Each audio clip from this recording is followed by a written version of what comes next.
अगर हम उल्टा करें, उसको नचनिया बोलें, इटली की बार डांसर बोलें, तो कैसा लगेगा आपको? दुख होगा ना।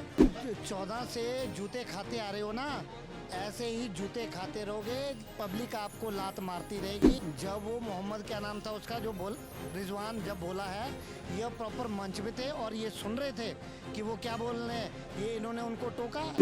चारा चोर को कौन जंगल राज आना चाहेगा? सबको पता है कि जंगल राज से बहुत मुसीबत से निकले हैं और चारा चोर खानदान है, उसको कोई वोटिंग नहीं करेगा। ये कुछ नहीं है, प्रोपेगेंडा फैलाया जा रहा है और सनातन को गाली देते हैं। हिंदू आतंकवादी ही तो नहीं बन रहा, जिस दिन आतंकवादी बन गया ना, ये सारे जय श्री राम बोलते मिलेंगे। सेकुलरिज्म से निकलना पड़ेगा, भाईचारा छोड़ना पड़ेगा, क्योंकि भाई वो हैं, चारा हम बनते जा रहे हैं। जिस तरीके से बड़े मंचों से प्रधानमंत्री मोदी की मां के खिलाफ इस तरीके के शब्दावली का प्रयोग हुआ, कल देखा गया किस तरीके से प्रधानमंत्री ने दुख व्यक्त किया, भावुक हुए और ये बताया कि इस बयान से वो कितने आहत हैं। लगातार भारतीय की राजनीति में प्रधानमंत्री के खिलाफ गाली गलौज का जो दौर है वो चलता आ रहा है, पर इस बार हदें पार कर प्रधानमंत्री की स्वर्गवासी माता के खिलाफ जिस शब्दों का प्रयोग किया गया, कहीं ना कहीं देश की जनता का मूड जानना जरूरी है। सर, किस तरीके से देख रहे हैं जो गाली गलौज दी गई बिहार में? प्रधानमंत्री ने कहा बहुत आहत हूँ, क्या कहना चाहिए? देखिए, एक स्वर्गीय माता जी जिनको इतनी गाली दी गई है, ये पहला नंबर। ये एक बुजुर्ग माता जो 100 साल से ऊपर होके उनकी स्वर्गवास हुआ है, ये पप्पू खान उनको गाली दे रहा है। अगर हम उल्टा करें, उसको नचनिया बोलें, इटली की बार डांसर बोलें, तो कैसा लगेगा आपको? दुख होगा ना।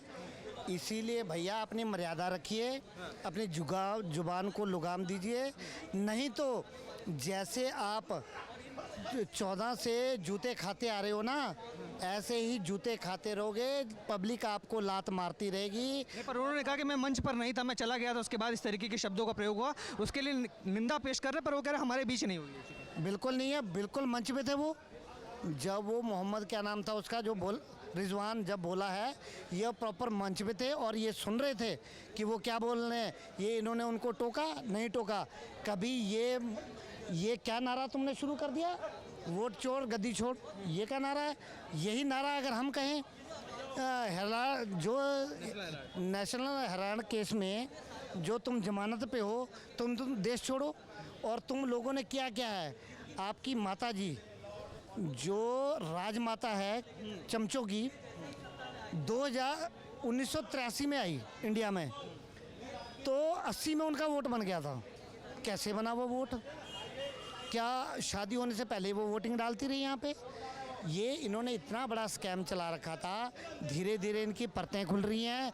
कभी ये ईवीएम को हैक करते हैं, कभी ये वोट को हैक करते हैं, कभी चोण प्रचार को अपने चोण कमिश्नर पे। पर बिहार में किस तरीके से देखें, जय वीरों की जोड़ी जब बुलेट सवार होकर निकलती है बिहार की सड़कों पे, तो लोग तो आ जाते हैं देखने के लिए। अब राहुल गांधी कह रहे हैं लोकप्रियता बढ़ रही है, बिहार में अब सरकार बनाने जा रहे हैं तेजस्वी के साथ मिलकर। चारा चोर को कौन जंगल राज आना चाहेगा? सबको पता है कि जंगल राज से बहुत मुसीबत से निकले हैं और चारा चोर खानदान है, उसको कोई वोटिंग नहीं करेगा। आप देख लेना, इनकी मुश्किल से 5-10 सीटें आ जाए तो आ जाए। 5-10 सीटें इतनी कम आप कैसे बता रहे हैं? आरजेडी तो सबसे बड़ी पार्टी बिहार की थी पिछले चुनाव में। बिल्कुल थी ना, इस बार देख लेना, इनकी कईयों की तो जमानतें भी जब्त होंगी। ये कुछ नहीं है, प्रोपेगेंडा फैलाया जा रहा है और सनातन को गाली देते हैं, हिंदुओं को मारने काटने के। कभी ये डेंगू बोलते हैं, कभी उनको क्या बोलते हैं, कभी नसूर बोलते हैं, कभी कहते हैं हिंदू आतंकवादी होता है।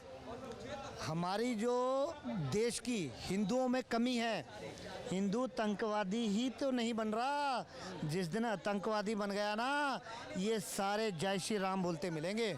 एक एक बच्चा क्यों हिंदू क्यों मार खा रहा? आज हमें कोई गाल दे, हमें कोई पीटता है तो हम रोक के घर चले जाते हैं, हम सड़कों पे नहीं निकलते। क्यों नहीं निकलते?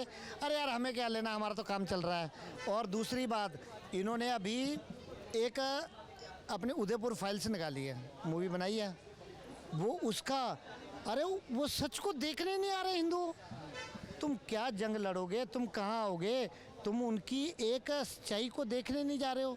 अगर सच्चाई देखोगे, हमने देखी है उदयपुर फाइल्स, भाई एक एक सच्चाई में रोंगटे खड़े हो जाते हैं जब देखते हो कि कैसे वो एक परिवार की मदद करता है और आप जाके उसी का गला रेंध रहे हो। तो ये हिंदुओं को सेकुलरिज्म से निकलना पड़ेगा, भाईचारा छोड़ना पड़ेगा, क्योंकि भाई वो हैं, चारा हम बनते जा रहे हैं। आप देख रहे हैं सौगंध टीवी, सौगंध वतन की।